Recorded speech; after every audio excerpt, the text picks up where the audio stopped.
Channel. For those of you that are just now following us, we're the Barnes family. We do a variety of different adventures, and we're really excited about this next project that we're going to be starting. As you can see behind me, we have one of our brand new cargo trailers that we're going to be converting into our toy hauler for camping and then motocross racing as well. So we're excited to have you guys follow along with us as we start this project. What I want to do today is just give everybody a brief overview and kind of my own personal review of the company that I bought this trailer from, and tell you a little bit about some of the specs that we chose to go with when we were getting our trailer. Alright, so a little bit about this trailer. We got it from a company called Renown Cargo Trailers up in Douglas, Georgia. They were a builder that I found just kind of by happenstance on Facebook. I called them up and they were really great to work with. The salesman that I worked with was named JD. Awesome guy, was very communicative throughout the entire process and really happy with the overall quality of the build that we got. And then also the customer service was impeccable for these guys as well. So really pumped and really excited about what those guys were able to do. The manufacturer of this trailer was by Rock Solid, also a manufacturer up in Douglas, Georgia. So just starting off with the front, what we're going to do is we'll start with the very front of the trailer and we'll work our way back and talk about some of the options that we chose to go with here. So as you can see, we went with the extended tongue here to give ourselves a little bit more room for mounting things like propane tanks and then eventually a mini split and things of that nature. We also chose to go with the flat nose. I know a lot of people, when they have cargo trailers, they go with V noses. Our personal preference was to go with the flat nose. I just felt like it was going to be a little bit easier to build out and then to also work with.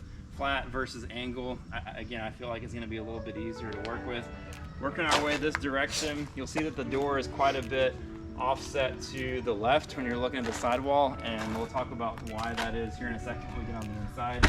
Standard RV door, we ended up going with a window. Having them go ahead and put the window in at the factory is a really big deal, I felt like. This is actually our second trailer build that we're going to be doing. When we built our other one, the only thing we had in it was a couple windows on the side, but for this one, I chose to go ahead and have them put in as many of the options that I felt were the most challenging from the last build. Go ahead and have them put those in at the factory. And again, this window here in the door, I felt like was a necessity, and it was easier to have them do at the factory. We do have our 120 volt AC outlet, GFI outlet on the outside. It's fine, Liam. My son Liam is helping me film today, so patience with him. GFI outlet here on the outside, that way if we need to run air compressors or any type of outdoor appliance, we have the ability to do that. We did choose to go with the spread axle. These are 5,200 pound torsion axles, really beefy setup here that should be able to haul what we need with no problem whatsoever. I did find that going with the spread axles and then the extended tongue made a huge difference towing this thing home yesterday, and that was something that, even though this trailer is a little bit bigger than our previous one, I actually felt like it towed a lot better having that extended tongue and then the spread axle as well. We have an escape door on the passenger side. I know most of the time these things go on the driver's side, so that when you pull a car or an off-road vehicle into the trailer, you can easily escape through the escape door. The reason why we wanted it here is because we're kind of undecided as to what we're going to do with this, but it's either going to be an outdoor entertainment area or kind of an fold down outdoor kitchen area that we're going to do there. Haven't really decided yet. We have an oversized window on the back here. Working our way back to the tailgate, we went with the RTP rubber tread plate on the tailgate. That was something that I didn't do in my previous build, and I went ahead and have them do that at the factory. It's a lot cheaper to have it done that way than to do it yourself, also a lot easier. Working our way towards the inside, before we go to the inside, actually we went with the rear spoiler on the top to help with aerodynamics, and also just gives it that kind of racier, edgier look. We do have some outdoor loading lights, LED lights on the back here. Stepping inside, and I think I forgot to mention earlier, this is actually an 8.5 width by 24 foot trailer. On the inside, two other windows on the wall over here. You can see that we've got two outlets at the back of the trailer. And then working our way to the front, we've got two outlets up here as well. What we're kind of thinking in terms of layout is we're going to do an L-shaped kitchen here at the front. A little unsure as to what exactly is gonna go where, but that'll be something we work out a little bit later. And Liam, bring the camera over here. You'll notice that there's a door here. It's not really a generator door, it's what's known as a baggage door. And what we're gonna do is frame that out with some plywood and hide it completely from the rest of the trailer. Once we get the cabinetry built in here, you won't even know that that door is there from the inside.